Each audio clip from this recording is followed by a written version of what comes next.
পুঁজির একটা ছোট্ট গল্প শোনায়া দিই। যুবক বাচ্চারা আছে, অনেক মাদ্রাসার ছাত্র সহ। এই গল্প আমার হৃদয়ে তো ছুঁয়েছে। আমি চাই এটা সকলের দিল হৃদয় ছুঁয়ে যাক। গত 2 বছর আগের গল্প, গত বছর এই গল্প মানুষকে এত শোনাইছি, আমি জীবনে এত গল্প কাউকে শোনাই নাই। এক গল্প আমার খুব ভালো লাগছে এটা, এই জন্যে। কি সেটা শোনেন। আমার মাদ্রাসার অফিসে একদিন আমার এক ওস্তাদ আমাকে ডাক দিয়া তার মোবাইলে দেখাচ্ছেন, ভাই একটা ভিডিও দেখেন। কোন এক আরব দেশের এক টেলিভিশনের একটা প্রোগ্রাম, একটা ছোট্ট বাচ্চার সাক্ষাৎকার। বাচ্চাটার বয়স বড় জোর 13-14 হবে। বাচ্চাটা অন্ধ। অন্ধ কেমন অন্ধ? চোখগুলো ডাবানো, ভেতরের গর্ত। গর্ত আরবিতে বলে মাকফুফুল আইন, এই চোখ গর্ত।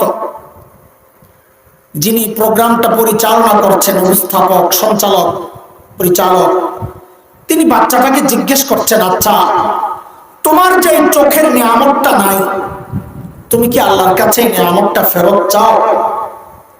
বাচ্চাটার ভাবলেশীন জবাব, না আমি এই নিয়ামত ফেরত চাই না, আমি এই নিয়ামত ফেরত চাই না।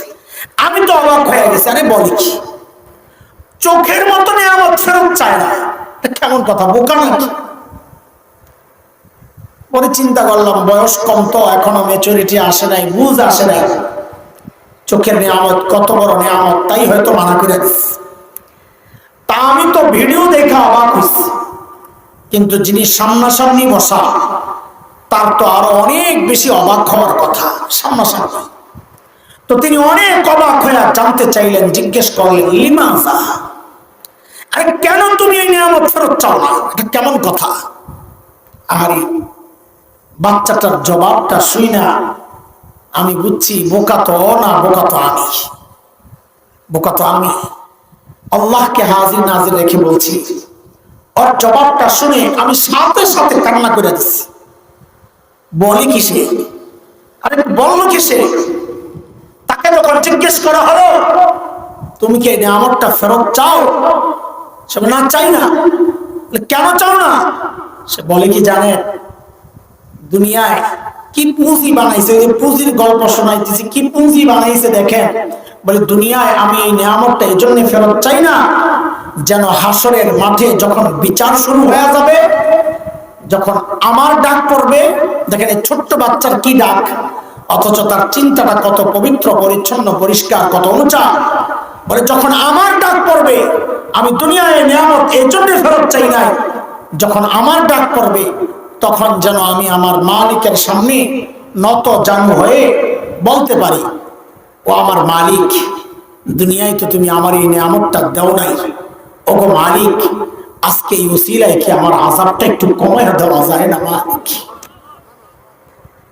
আমি কাঁদতেছিলাম ঠিক উল্টা চিন্তা করে। কি চিন্তা? ঠিক উল্টা চিন্তায় আমাকে কাঁদাচ্ছিল। চিন্তাটা কি? যাহারে হিসাব দেওয়ার জন্য তো আমাকেও দাঁড়াতে হবে। তখন আমার মালিক যদি ঠিক উল্টা প্রশ্নটাই আমাকে করেন, তো আমি কি জবাব দিব?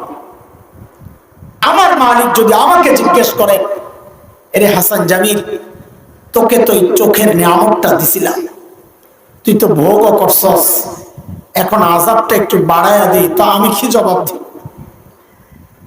তোকে তো এই জবানের নিয়ামত দিছিলাম, তুই তো ভোগও করছস, এখন আযাবটা একটু বাড়াইয়া দিই, তো আমি কি জবাব দিব?